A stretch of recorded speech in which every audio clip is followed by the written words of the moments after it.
Bẹ̀rẹ̀ ìrìn àjò rẹ nípa fíìmù àti eré àgbéléwò lónìí ní Rare Edge Film and Art Academy lọ́dọ̀ àwọn akọ́ṣẹ́mọṣẹ́. Wá kọ́ ẹ̀kọ́ nípa bí a ṣe ń lo ìmọ̀ ìgbàlódé tòde òní nípa bí a ṣe ń gbé sinimá jáde lóríṣiríṣi lọ́nà ìgbàlódé tòde òní. Ọ̀nà tí a lè gbà sọdúngbó àti bí a ṣe lè sọ ọ́ di ọrọ̀ ajé pẹ̀lú ẹ̀kọ́ nípa eré orí ìtàgé. Àdánilẹ́kọ̀ọ́ fún oṣù 3, oṣù 6 àti ọdún kan fún diplomat. Lo àǹfààní yìí lónìí láti pàdé àwọn akọ́ṣẹ́mọṣẹ́ tí a ní ní ilé-iṣẹ́ wa àti àyíká tó kójú òṣùwọ̀n. Ẹ kàn sí www.refacademy.org. Láti mọ̀ nípa wa síwájú sí i, ẹ pè sórí ẹ̀rọ ìbánisọ̀rọ̀ yìí 08106685100. Rare Edge Film and Art Academy. Fi ẹ̀bùn rẹ hàn lónìí kí o sì mú àlá rẹ ṣẹ.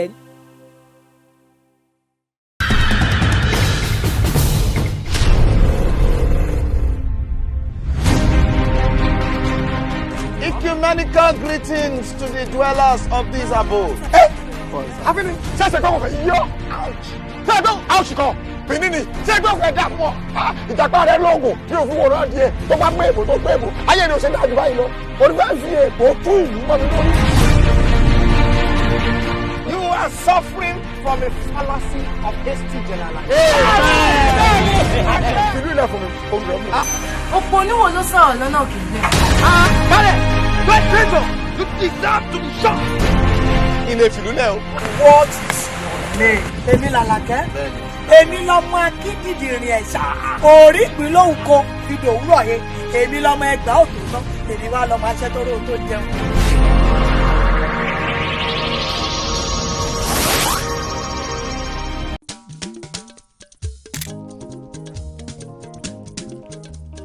Àwọn aládùn rẹ̀ o kílẹ̀ ti wí. Àwọn aládùn ilé olóyin mọ́mọ́ ilé tó gbayì tó tún rẹwà bàbá màmá bébí bọ̀bọ̀ ṣẹ́ṣẹ́ṣẹ́ṣẹ́ bò ẹ dákun ẹ fi kalẹ̀ sí àwọn aládùn rẹ̀ o.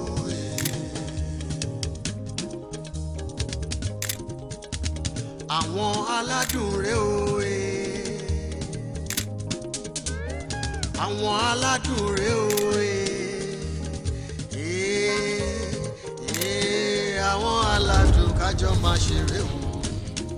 Ṣẹ́ṣkẹ́ṣkẹ́ àwọn aládùn rẹ̀ o.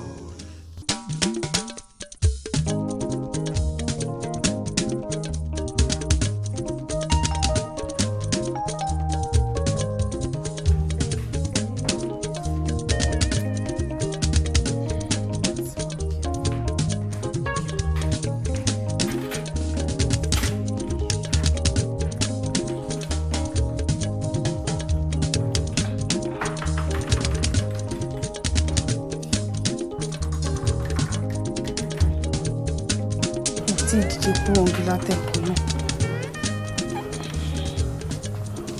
Pẹ̀lẹ́,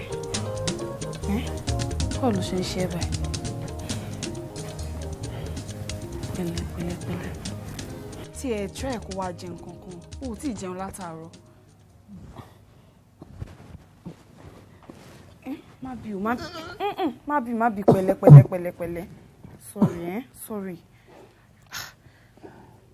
Pẹ̀lẹ́, má bí ṣùgbọ́n sorry.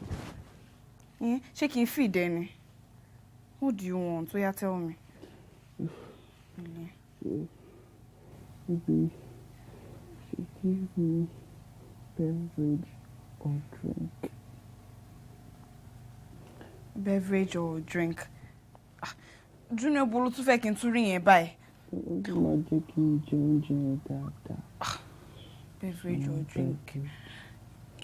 Ó mọ̀ pé o sick. Omi ló bẹ́tà kó mu yẹn máa jẹ́ kó refresh gbogbo. Ó dà, pẹ̀lẹ́, wá lie down báyìí. Sorry, Sorry, pẹ̀lẹ́. Sorry. Ṣáàjẹ́ kí n. Beverage, àbí? Ṣé yẹn ti wà okay? Pẹ̀lẹ́, let me go and get it for you. Pẹ̀lẹ́. Gbogbo ara ẹ ló ń gbóná yìí. Sorry. Mo ń bọ̀, jẹ́ kí n lọ bẹ ṣe beverage.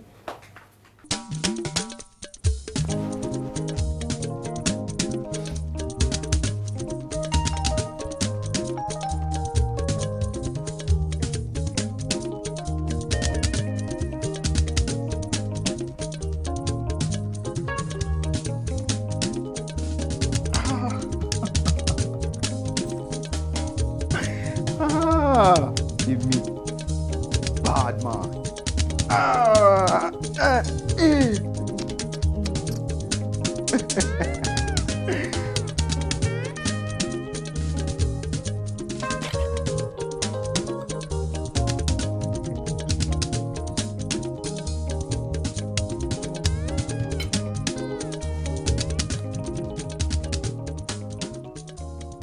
Èmi mọ̀ pé by the time tí bá wọ aṣọ tá à ń sọ yìí tí bá step out pẹ̀lú ẹ̀ àwọn doctor colleagues ẹ̀ gan-an mọ̀ pé ìyàwó Dr. Adun ló ń represent yẹn.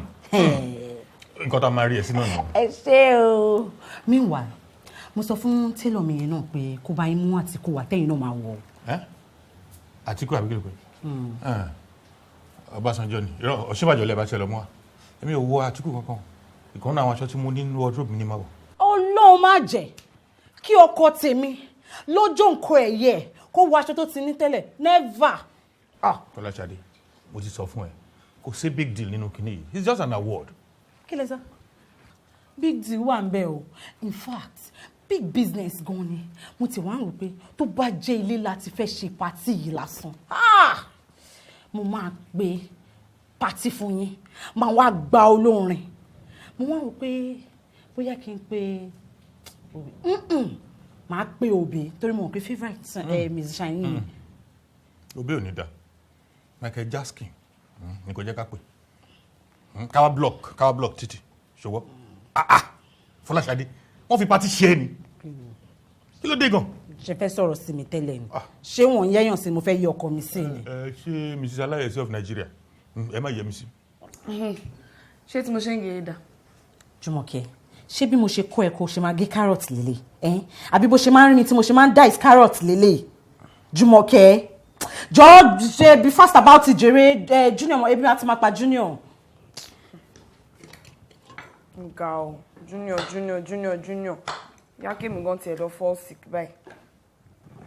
Kí ló sọ tó bá sick pẹ́kẹ́ kò sí anybody tó máa take care o. Why now. máa bí mi torí irú ẹjọ́ ọ̀rọ̀ àníwò ni mo ti ń bẹ èrò gan-an Jùmọ̀kẹ́ gé kárọ̀tì fún mi jẹrẹ kó yé máa bí mi stupid question láàárọ̀ kùtùkùtù.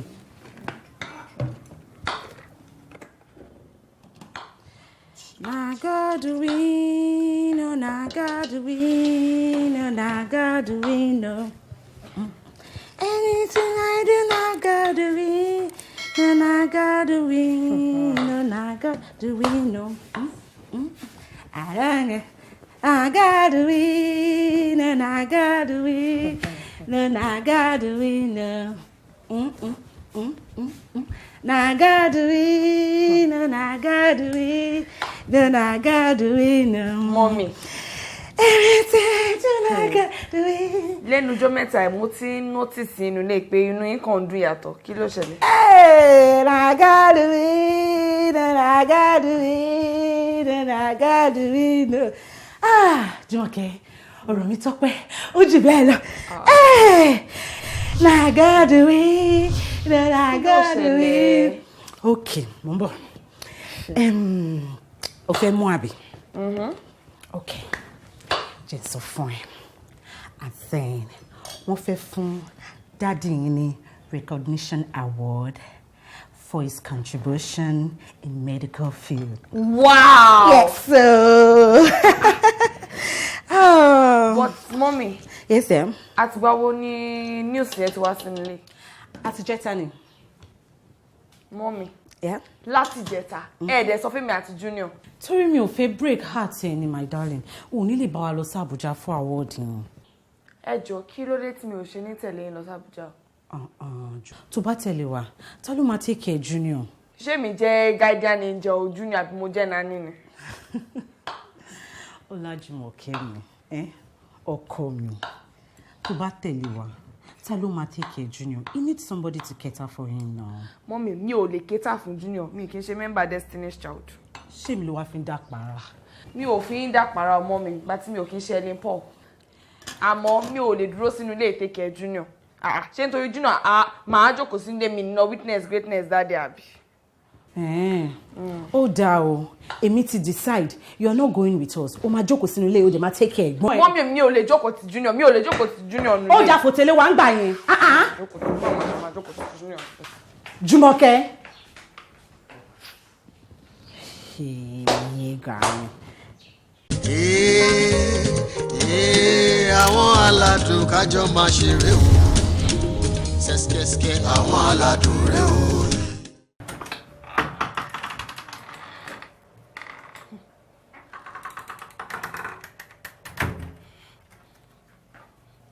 Pẹ̀lẹ́ báwo ló ṣe ń fi?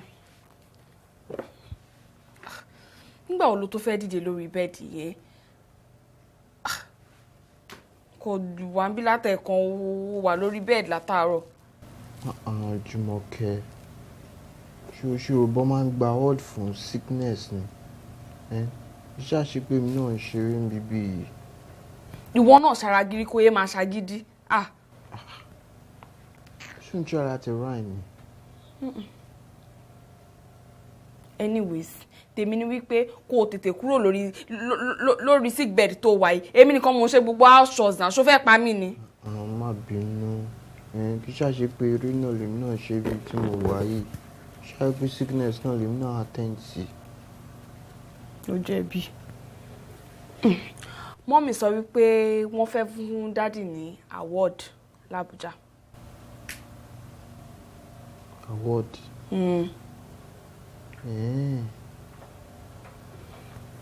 Ṣé máa tẹ̀lé wọn? Báwo mo ṣe fẹ́ tẹ̀lé wọn nígbà tó sùn síbí? Kò sí mo ṣe fẹ́ tẹ̀lé wọn náà. Mọ́mì sọ pé ẹnìkan láti dúró tiẹ̀ sínú ilé. Báwo mo ṣe wá fẹ́ tẹ̀lé wọn lọ sí Abuja tó ń lọ? Bet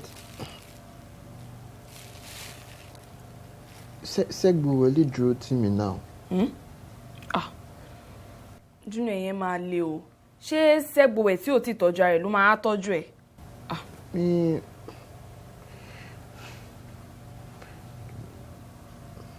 Don't worry. O lè manage Segbowe.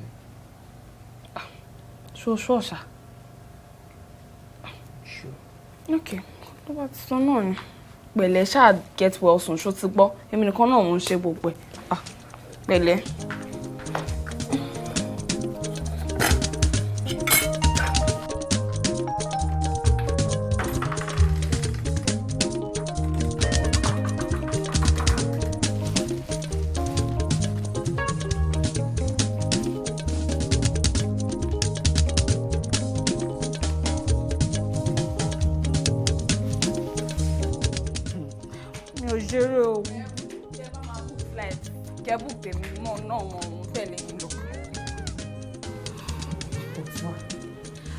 Ṣàlàyé fún ẹ pé ò ní lè tẹ̀lé wa ni. It is not a big event so ẹ pé a máa wá tán ti létílé now. I don't care. Daddy, I'm going. Jùmọ̀kẹ́. Fọláṣadé jàre. Kí ló dé tó fẹ́ bounce ọmọ mi o? Sweetheart, mo ti ṣàlàyé fún Jùmọ̀kẹ́ tẹ́lẹ̀ pé ara Junior ò yá. Ó dẹ̀ need láti jókòó tì í lé láti take care. Jùmọ̀kẹ́ mọ́ mi ẹ̀ dẹ̀ rí yẹn sọ. Wọn ò rí sọ rárá. Mo ti bá Junior sọ. Ó dẹ̀ ti ní pé Segbowe máa dúró tóun náà.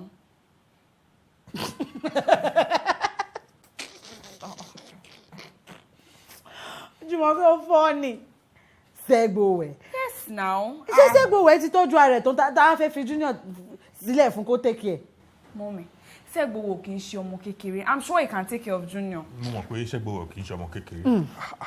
Ṣùgbọ́n ká wá fi gbogbo lélẹ̀ fún Segbowe.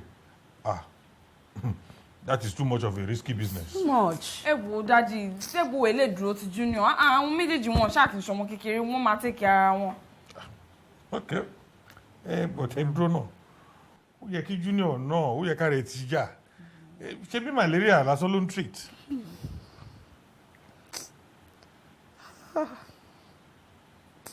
Definitely Ọlárìnwájú. Malaria yìí ti wọ ara Junior gan.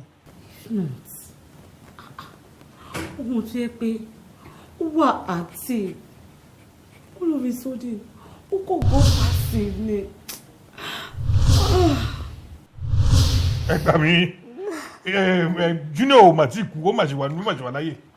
Mo mọ̀. Kí ló wá fẹ́ kú? Mo kàn feel pain some mommy go through ni. Ewo, get off ekun shira yin léṣe. Daddy, I'm going to pack my things inside. We're going to the Abuja together. Start your journey into film and television today at Rare Edge Film and Arts Academy. With hands-on training from industry professionals, you can learn digital media design, 3D animation and VFX, film masterclass, entrepreneurship, integrated filmmaking, digital video production, film business, and acting for film. We offer 3-month certificate, 6 months diploma certificate, and 1-year diploma. Take advantage. Access industry experts and our professional facilities. You can register now at www.refaacademy.org. For more information, you can call 081-066-85100. Rare Edge Film and Art Academy. Explore your talents, fulfill your dreams.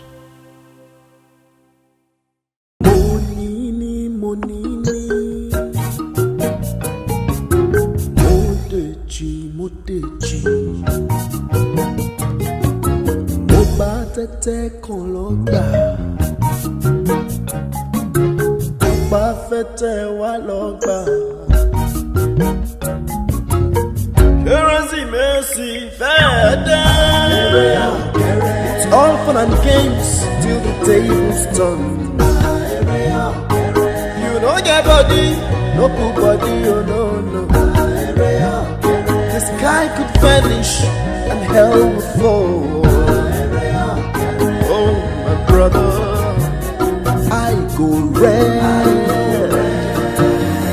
Biku ile o paniyo, tode ole muni. I too sabi badi, oh no she Jesse.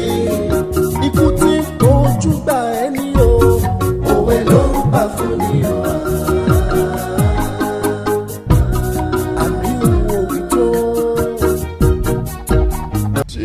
Òun ti tẹ́tẹ́.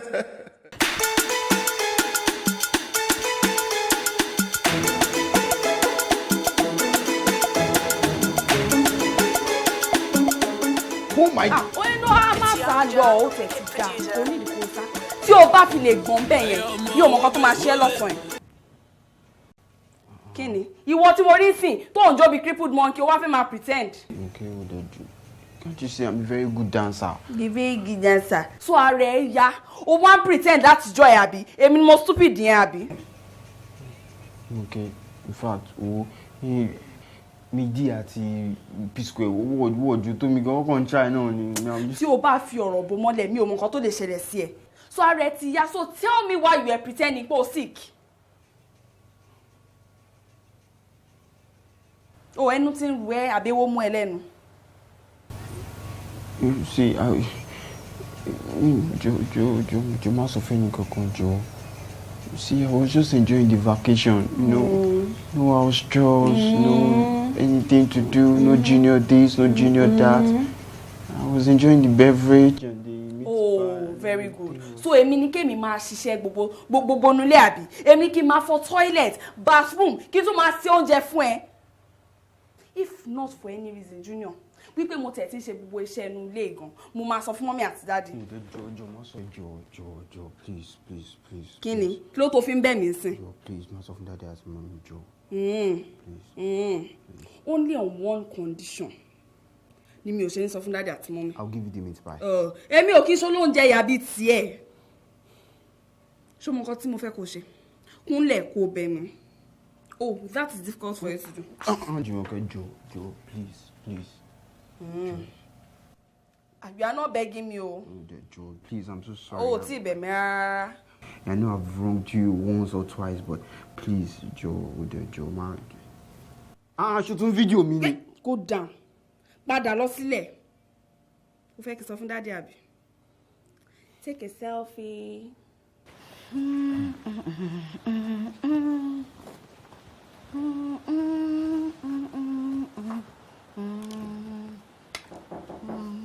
Ta ni ẹ?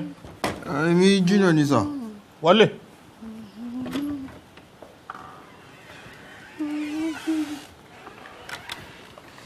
Pẹ̀lẹ́ o. Yes, sir. Báwo la rẹ? I'm feeling better, sir. Okay. Pẹ̀lẹ́. Yes, ma. It's in park, no? No, I see park. I'm doing the park. Imagine more. Yes, kí la rí gbọ́? Ṣé kò sí nǹkan? No problem. I'm fine. I'm feeling better.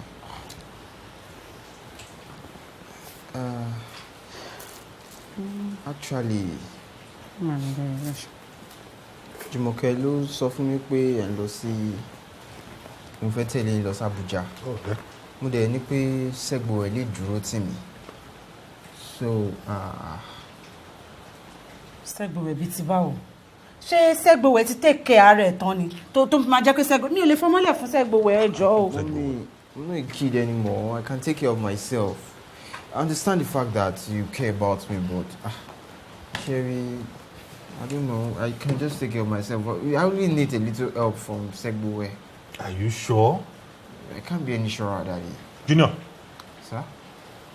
Oyinbo tó sọ yẹn correct? Okay, sir.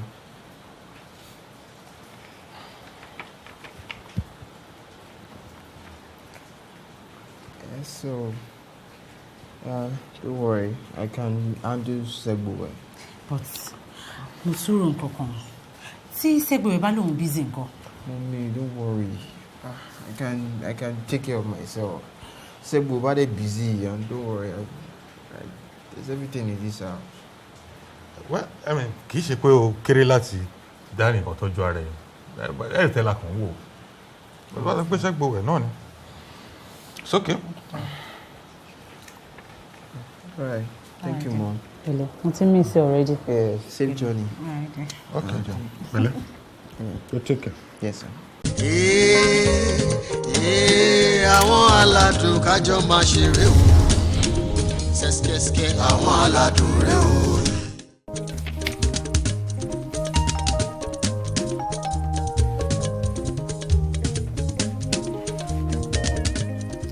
Kí ló ṣẹlẹ̀ o? Mo gbà ọ́. Mo ti láwọn olè risky Segbowe. Ó ṣàdẹ̀ ti mọ consequences àìlè convince wọn àbí? Ojú ṣe nǹkan tí mo lè ṣe náà. Dádì àti mo ṣàgbà. Tried my best. Bóyá èmi náà á dẹ̀ try máa lọ sọ fún ọ wípé dádì o mọ́mí o Junior pretend láti jọ ẹni kò sick, maybe by that time wà lè convince wọn. This is why you laughing? What's funny? Kí ló ṣe ẹ́ tó ń rẹ́rìn báyìí? Mo mú ẹ ṣeré ni now. Well, mo ti bá mọ́mí sọ̀rọ̀.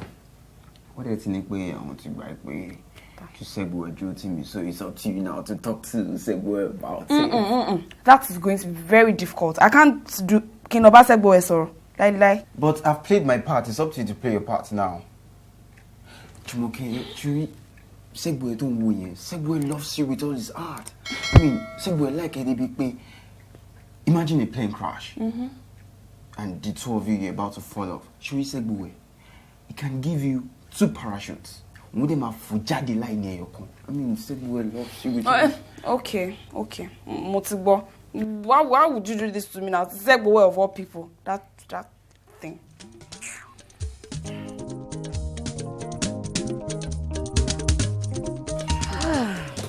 Abuja, here we go. Yes, so.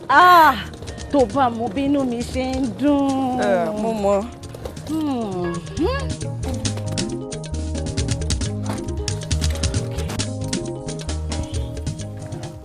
Jàǹkó gbélé sí. Báwo ló ṣe wá wúwo báyìí mọ́ mi? Wo Jùmọ̀kẹ́, ṣáà rọra fi ẹrù nílẹ̀.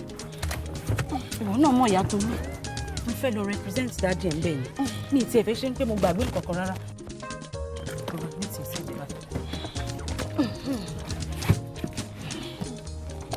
Shop everything. One.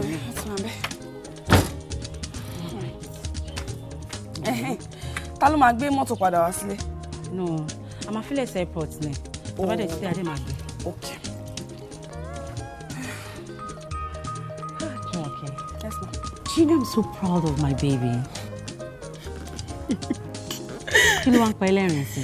Mi ò rẹ́rìn-ín, mo kàn wonder ẹ pé ta ni bébí yín o. Ah, my baby. My love. Ìfẹ́ mi. Ayọ̀ mi. Adé orí mi. Olówó orí mi. Àlè àwọn nobody. Your daddy, of course. Now I want to laugh. Ṣé mo pé kékeré ni award tí ọkọ mi fẹ́ lọ gbà. The next award is going to get is going to be a novel award. Ṣé bẹ́ẹ̀ ló wish me well tó ni? Abba, ọkọ mi. You know I've always wished you well now. Blah blah blah blah blah blah. Àti baby. Àti mommy ó yẹ jẹ́ ká máa lọ. Ẹ ní sùúrù. Kò ń ṣe pé nítorí a ti ń lọ sí Abuja ńsìn, àwa gbàgbé pé a fi ọmọ kan lẹ̀ nù lé. Ká tó lọ o, ẹ jẹ́ kí mi wọlé lọ ńsìn kí lọ dágbére fún second baby mi pé a ti ń lọ o. Ẹ ṣàfihàn ní kí. Ẹ bá mi kí pé èmi ti lọ sí Abuja ń tèmi. Mo ti gbọ́ o. Ẹ ti gbé everything sẹ́nu bò tàbí? Ẹ wà mí. Okay.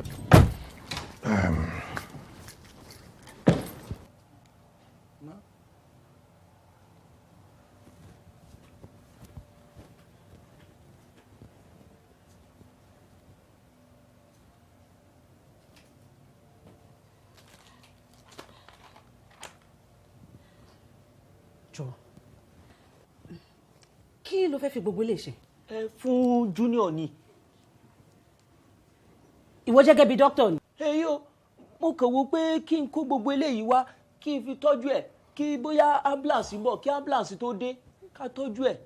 Hey! Ọmọ tèmi, first aid, apààyàn ni ẹ. Hey! Segbowe ti pa mí, ó ti pa mí lọ́mọ o. Mo dáràn, mo gbé, mo lẹ́nu wájú, ibi ilẹ̀ wà, ibi ilẹ̀ wà. Kí ló dé? Ẹ wo, èmi ò fọmọ́lẹ̀ pẹ̀lú Segbowe mọ́ o, mi ò lè fọmọ tèmi lẹ̀ pẹ̀lú Segbowe. Ìbọ̀jú náà tó pé òun máa manage now. Manage kẹ̀, o lè ní láti lọ́wọ́ gbogbo instrument Segbowe kó wọlé fún mi tó ló fẹ́ fi tọ́jú ọmọ. Ẹ wo, mo yọ̀ǹda, ẹ̀yin lè máa lọ, èmi ò fọmọ́lẹ̀ o, èmi ò lọ́mọ. Ẹ ṣe. Let's take a look. Ohun rèé o, ẹ̀wọ̀n Kuti, Segbowe fẹ́ fi tọ́jú ọmọ fún mi. Segbowe. Sá. Eré ló ṣe àbí? Mi ò ṣeré. Èmi ní kí n fi ṣe first aid fún ni. First what? Máa dúpẹ́ lọ́wọ́ Ọlọ́run pé àti ẹ̀jí travel. Junior, ṣé o wá rí nsìn, ṣé o rí ẹni tó o ní pé ká fi tiẹ̀ sínú ilé kó máa tọ́jú ẹ̀? Kò tiẹ̀ sọ̀rọ̀ mẹ́nu, ṣé bí mi mo bímọ mi? Mo máa dúró tì ilé, mo máa tọ́jú ọmọ tí mo bí o. No, that won't work. Jùmọ̀kẹ́, ìwọ wà dúró tílé, wà máa tọ́jú ẹ̀gbọ́n ẹ̀. Sorry, I mean, you as my wife, you have to be with me and by my side on this occasion. Mi ò lè dúró sílé máa tọ́jú Junior. I'm going to Abuja. Mi ò lè dúró sílé o. Báwo ló ṣe ń sọ̀rọ̀ báyìí náà? So ó fẹ́ sọ fún mi pé o ò lè dúró sílé pẹ̀lú ẹ̀gbọ́n ẹ̀ láti bá mi take care. Ta ló sọ fún yín para Junior òyà? Ṣorí ń sìn, ṣorí wo ọmọ tó ní ara ìyá náà kan ló ti fẹ́ bí yìí, má ṣe ọmọ léṣe fún mi náà. So ẹ believe gbogbo drama tí Junior ṣe fún yín?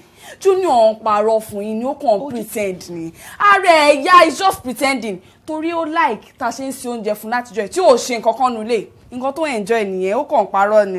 Is that true? Jùmọ̀kẹ́, bá mi gbé first aid box mi wá. Máa fún lábẹ́rẹ́ tí ara ẹ̀ máa balẹ̀ lọ́wọ́ kan sí. Sá. Injection.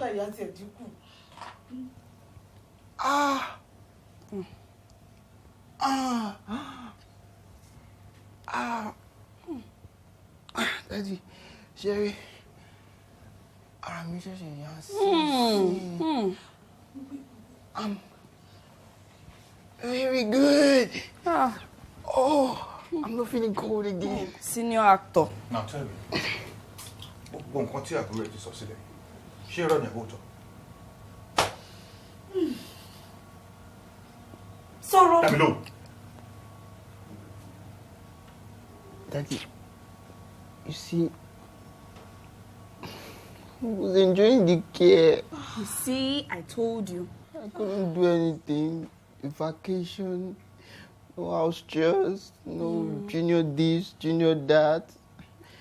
The food was 5-star. Can you hear yourself? You were entering the vacation, the greater 5-star. I said it, you are just up to no good. You are just an incredulous buffoon. Anyway, I want travel. And travel. Timbadi, I will know what is the appropriate punishment for you. Yalo.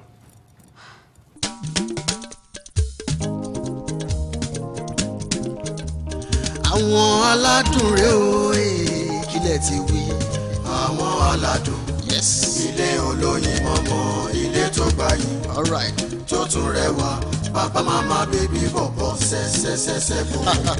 Ẹ dákun ẹ fi kalẹ̀ sí àwọn aládùn rẹ̀ o.